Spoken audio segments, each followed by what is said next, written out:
How to Live on 24 Hours a Day by Arnold Bennett. Chapter 1, The Daily Miracle. Yes, he's one of those men that don't know how to manage. Good situation, regular income, quite enough for luxuries as well as needs, not really extravagant, and yet the fellow's always in difficulties. Somehow he gets nothing out of his money. Excellent flat, half empty. Always looks as if he's had the brokers in. New suit, old hat. Magnificent necktie, baggy trousers. Asks you to dinner, cut glass, bad mutton, or Turkish coffee, cracked cup. He can't understand it.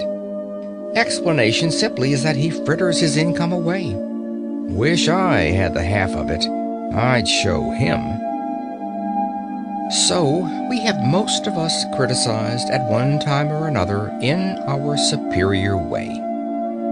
We are nearly all chancellors of the exchequer. It is the pride of the moment. Newspapers are full of articles explaining how to live on such and such a sum, and these articles provoke a correspondence whose violence proves the interest they excite. Recently, in a daily organ, a battle raged round the question whether a woman can exist nicely in the country on £85 a year. I have seen an essay, How to Live on 8 shillings a Week, but I have never seen an essay, How to Live on 24 hours a day. Yet it has been said that time is money. That proverb understates the case. Time is a great deal more than money. If you have time, you can obtain money, usually.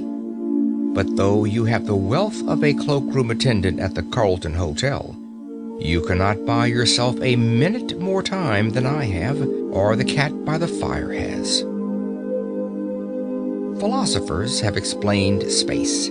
They have not explained time. It is the inexplicable raw material of everything. With it, all is possible. Without it, nothing. The supply of time is truly a daily miracle, an affair genuinely astonishing when one examines it. You wake up in the morning and lo, your purse is magically filled with 24 hours of the unmanufactured tissue of the universe of your life. It is yours. It is the most precious of possessions. A highly singular commodity showered upon you in a manner as singular as the commodity itself. For remark, no one can take it from you. It is unstealable, and no one receives either more or less than you receive. Talk about an ideal democracy. In the realm of time, there is no aristocracy of wealth, and no aristocracy of intellect. Genius is never rewarded by even an extra hour a day, and there is no punishment. Waste your infinitely precious commodity as much as you will, and the supply will never be withheld from you. No mysterious power will say, "This man is a fool, if not a knave. He does not deserve time. He shall be cut off at the meter." It is more certain than consols, and payment of income is not affected by Sundays. Moreover, you cannot draw on the future. Impossible to get into debt. You can only waste the passing moment. You cannot waste tomorrow. It is kept for you. You cannot waste the next hour. It is kept for you. I said the affair was a miracle. Is it not?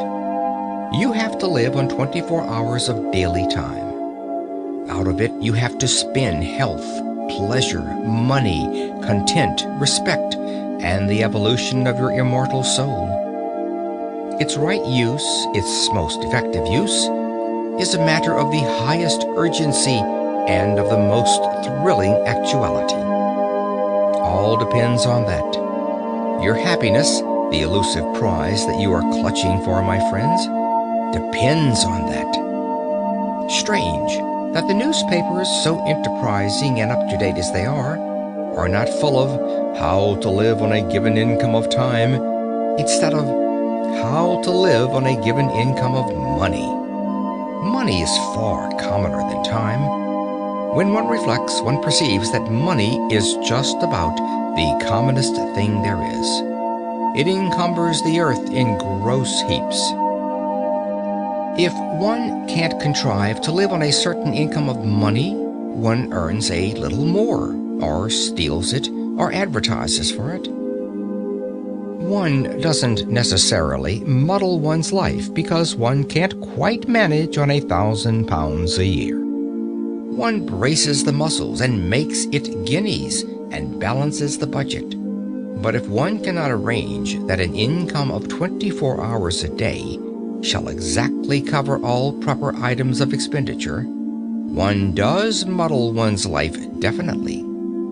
The supply of time, though gloriously regular, is cruelly restricted. Which of us lives on 24 hours a day? And when I say lives, I do not mean exists, nor muddles through.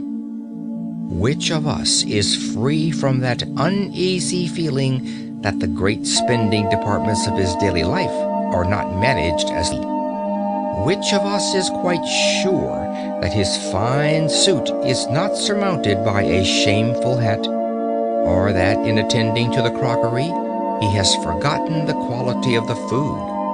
Which of us is not saying to himself, which of us has not been saying to himself all his life, I shall alter that when I have a little more time? We never shall have any more time. We have, and we have always had all the time there is.